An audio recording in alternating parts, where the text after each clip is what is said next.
उस्ताद ने लड़के से पूछा, बताओ कल क्यों नहीं आए? तो लड़के ने आगे से जवाब दिया, मैडम क्यों, क्या हुआ? अगर नहीं आया तो जो कल आए थे उनको कौन सा आपने एक ही दिन में प्रोफेसर बना दिया है? उस्ताद ने एक लड़के को खड़ा किया और उससे कहा, बताओ 1876 को क्या हुआ था?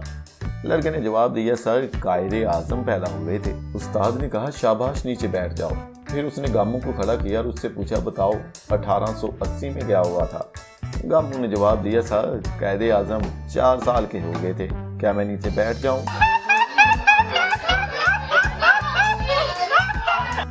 एक आदमी के पास एक फकीर आया। फकीर ने इससे कहा, मुझे पैसे दो, इसके बदले में तुम्हें जन्नत मिलेगी। ये सुनकर आदमी ने कहा, जाओ सारा इस्लामाबाद तुम्हारा होगा। आगे से फकीर ने कहा, सारा इस्लामाबाद? वो कैसे? क्या इस्लामाबाद तुम्हारा है?